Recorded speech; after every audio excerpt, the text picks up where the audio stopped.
തിരുവനന്തപുരത്തെ യു.ഡി.എഫ് സ്ഥാനാർത്ഥി ശശി തരൂർ നാമനിർദ്ദേശ പത്രിക സമർപ്പിക്കാനെത്തുകയാണ്.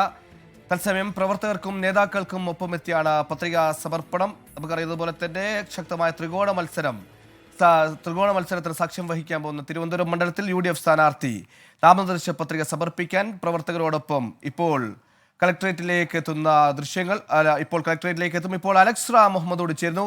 അലക്സ, വലിയ പ്രവർത്തക ബാഹുല്യമുണ്ടോ? അതൊരു വലിയൊരു ഇവന്റ് ആക്കാൻ തന്നെയാണോ തീരുമാനം? എങ്ങനെയുണ്ടാവും? നാമനിർദ്ദേശ പത്രിക സമർപ്പിക്കാനുള്ള നടപടികൾ തുടങ്ങിക്കഴിഞ്ഞു. എന്തൊക്കെയാണ് വിവരങ്ങൾ? ഹലോ ഹലോ ഹലോ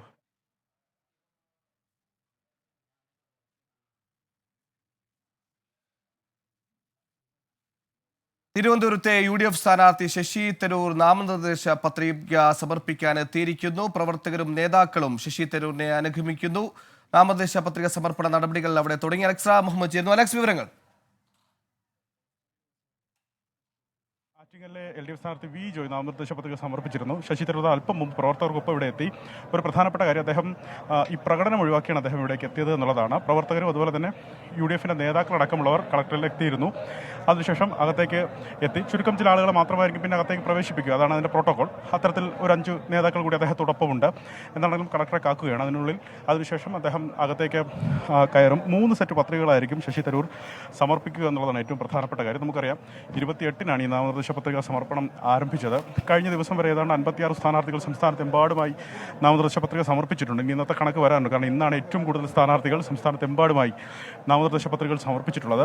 തിരുവനന്തപുരത്തും സമാനമായി, തിരുവനന്തപുരം ജില്ലയിൽ 2 മണ്ഡലത്തിലും സമാനമായി നാമനിർദ്ദേശ പത്രികകൾ സമർപ്പിക്കുന്നുണ്ട്. അത് പ്രധാനപ്പെട്ട മുന്നണികൾ അല്ലാതെ തന്നെ ചില സ്ഥാനാർത്ഥികൾ കൂടി നാമനിർദ്ദേശ പത്രിക സമർപ്പിക്കുന്നുണ്ടെന്നുള്ളതാണ് പ്രധാനം. തിരുവനന്തപുരത്തെ സംബന്ധിച്ചൊരു ത്രികോണ പോര്, അതിൻ്റെ എല്ലാ അർത്ഥത്തിലും ആ പോര് കടുക്കുന്നൊരു മണ്ഡലമാണ് തിരുവനന്തപുരം മണ്ഡലം. 3 മുന്നണികളും 3 സ്ഥാനാർത്ഥികളും ഒരുപോലെ വിജയപ്രതീക്ഷ പുലർത്തുന്ന ഒരു മണ്ഡലമാണ് തിരുവനന്തപുരം. ശശി തരൂരിനെ സംബന്ധിച്ച് കഴിഞ്ഞ 15 വർഷക്കാലം ഈ മണ്ഡലത്തിലെ MP ആയിരുന്നു. ആ പ്രവർത്തന മികവ് അത് വോട്ടായി മാറും വീണ്ടും എന്നാണ് അദ്ദേഹം പ്രതീക്ഷിക്കുന്നത്. മാത്രമല്ല, തൻ്റെ പ്രോഗ്രസ് കാർഡ്, അത് കഴിഞ്ഞ 5 വർഷക്കാലത്ത് മാത്രമല്ല, കഴിഞ്ഞ 15 വർഷക്കാലത്തെ തൻ്റെ പ്രോഗ്രസ് കാർഡ്, പ്രോഗ്രസ് റിപ്പോർട്ട് അദ്ദേഹം ജനങ്ങൾക്ക് മുൻപിൽ അവതരിപ്പിച്ചാണ് ഈ തെരഞ്ഞെടുപ്പിനെ അഭിമുഖീകരിക്കുന്നത്. വികസന രേഖ പുറത്തിറക്കിയിട്ടുണ്ട്. മറ്റു സ്ഥാനാർത്ഥികളും സമാനമായി തന്നെ വികസന രേഖയും തങ്ങൾക്ക് എന്തൊക്കെയായിരിക്കും മണ്ഡലത്തിൽ ചെയ്യാൻ കഴിയുക എന്നുള്ളത് ജനങ്ങളെ അറിയിക്കുകയും ചെയ്യുന്നുണ്ട്.